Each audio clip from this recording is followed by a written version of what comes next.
la violence dans les textes fondateurs, la Bible, l'Évangile, le Coran.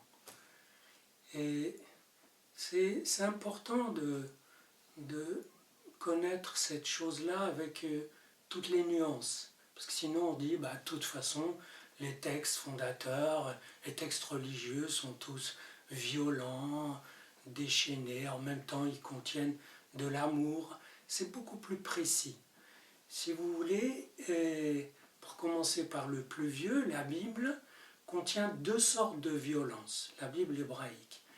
La violence contre les siens, ça veut dire que Moïse fait des massacres parmi les Hébreux quand ils ont fait le veau d'or, il y a des luttes intestines, il y a des prophètes qui se déchaînent contre le peuple parce qu'ils le trouvent corrompu, etc. Donc il y a une violence de la Bible envers les siens.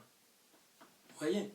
Et il y a aussi une violence envers les autres, mais qui est très définie pour la conquête de la fameuse terre promise, qui fait 1 ou 2 départements français. Vous voyez, un truc tout petit, mais pour lequel il a fallu se battre. La terre promise ne leur a pas été livrée clé en main. Vous voyez ? Donc il y a des scènes de bataille terribles dans le livre de Josué pour conquérir ces terres que d'ailleurs ils n'ont jamais réussi à conquérir complètement.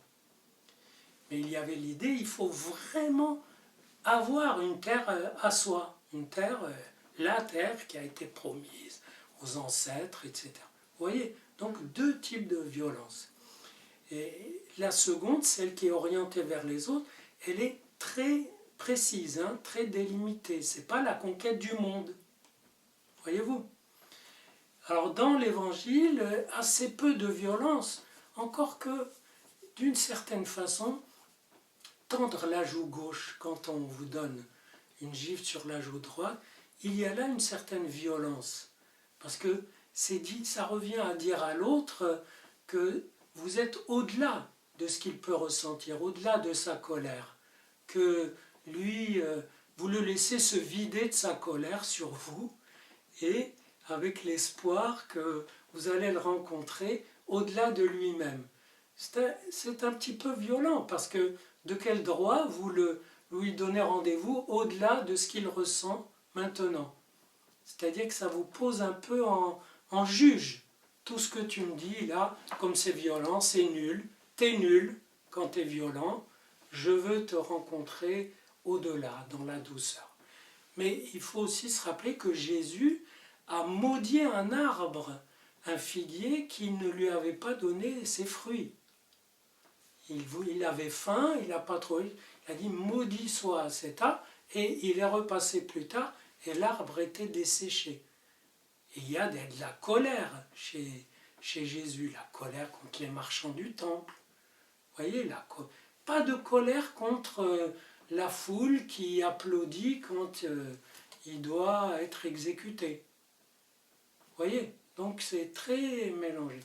Dans le Coran, c'est ce qui fait problème aujourd'hui pour beaucoup de musulmans, qui sont des gens très pacifiques, qui ne voient pas le problème, et c'est les djihadistes qui mettent le problème sur la scène, si je puis dire, en appliquant des versets qui sont des appels à la guerre sainte contre les autres.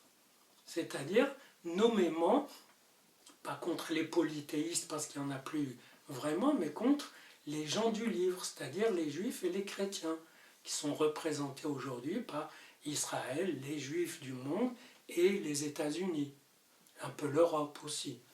Donc il y a un appel à la violence, et puis à la violence contre les gens du livre parce qu'ils ont trahi leur livre.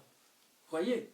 Donc une violence très forte orientée vers les autres. Et un appel à la conquête, à la guerre sainte, qui a été appliquée. La guerre sainte s'est bien répandue et a constitué un empire.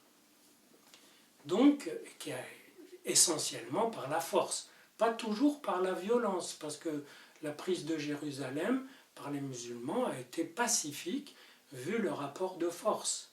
C'est-à-dire que le prêtre qui tenait la ville a remis les clés tout de suite.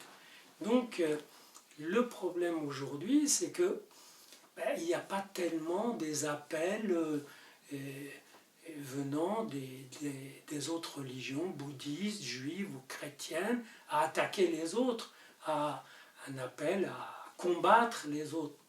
Et il y a cet appel, il existe dans le texte fondateur de l'islam, et des gens le mettent en avant, l'ont d'ailleurs toujours mis en avant pendant des siècles, mais aujourd'hui, ça gêne beaucoup les musulmans qui voudraient vivre tranquilles en Europe et qui sont embêtés par toute cette partie violente de leur livre.